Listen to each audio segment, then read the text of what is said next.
ये ramen 212 degree Fahrenheit है। मालिक ने वादा किया, अगर कोई 5 मिनट से कम में यह उबलता शोरबा खत्म कर ले तो उसके 3 सदस्यीय परिवार को 1 साल मुफ्त खाना मिलेगा। पति हंस पड़ा। उसने कहा कि यह असंभव है, लेकिन उसकी हैरानी के लिए उसकी पत्नी ने पहले ही उबलते सूप का एक पूरा चम्मच भर लिया था और एक एक घूंट करके पीना शुरू कर दिया था। वह अविश्वास में जड़ हो गया। उसने जरा भी झिझक नहीं दिखाई। उसका हाथ सीधे जलते हुए पत्थर के कटोरे पर रखा था। उनके आसपास बैठे दूसरे ग्राहक भी उतने ही हैरान थे और जब उसने सूप की आखिरी बूंद तक खत्म कर दी तो मालिक भी हैरानी में गिर पड़ा। जहां पति और बेटा 1 साल तक मुफ्त भोजन जीतने पर बेहद खुश थे, वहीं उसकी पत्नी अन्ना ने जरा भी मुस्कान नहीं दिखाई, क्योंकि अंदर ही अंदर वह जानती थी कि उसके शरीर में कुछ ठीक नहीं है। हाल ही में यहाँ तक कि गर्मियों के बीच में भी वह 100 डिग्री की गर्मी में भी कांप रही थी। उसे लगा उसके पति गर्म कॉफी लाए थे, वह बर्फ जैसी ठंडी है। और एक दिन काम पर उसने गलती से अपना हाथ जलते पैन पर रख दिया, लेकिन दर्द के बजाय उसे वह आरामदायक लगा। चिंतित होकर अन्ना तुरंत अस्पताल भागी।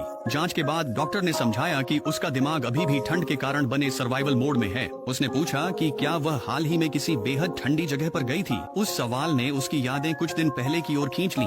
वह फ्रीजर में इन्वेंट्री कर रही थी जब एक सुरक्षा गार्ड बिना जाने कि वह अंदर है दरवाजा बंद कर ताला लगा गया। अन्ना को पता चला बहुत देर हो चुकी थी। उसने दरवाजे पर जोर से थपथपाया और मदद के लिए चिल्लाई, लेकिन किसी ने उसकी आवाज नहीं सुनी। उसने सुरक्षा कार्यालय में फोन किया पर गार्ड किसी से बातें कर रहा था। फोन की घंटी नहीं सुन पाया। ठंड असहनीय थी। मजबूर होकर अन्ना ने जो मिल सका उसमें खुद को लपेटा, आखिरकार प्लास्टिक तिरपाल में, ताकि गर्म रह सके। जैसे जैसे शरीर का तापमान गिरा, दिमाग सुस्त हुआ। ठीक उसी समय जब वह ठंड से मरने वाली थी, एक कर्मचारी ने संयोग से फ्रीजर की जांच की और समय रहते उसकी जान बचा ली। अस्पताल में जागी तो कुछ बदल चुका था। अब उसका शरीर जहाँ भी जाती ठंडा लगता था।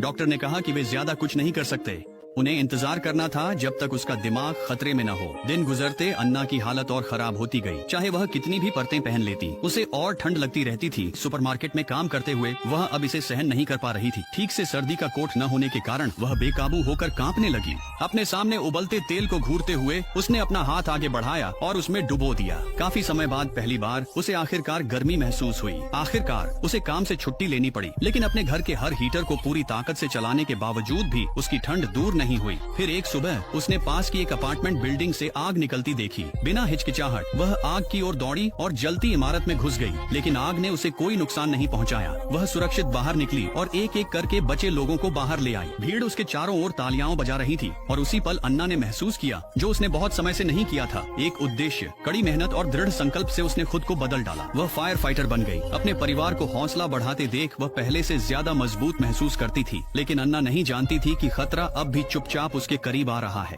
क्या आप जानना चाहते हैं आगे क्या होता है? मुझे फॉलो करें। कहानी का अगला हिस्सा जल्द ही आ रहा है।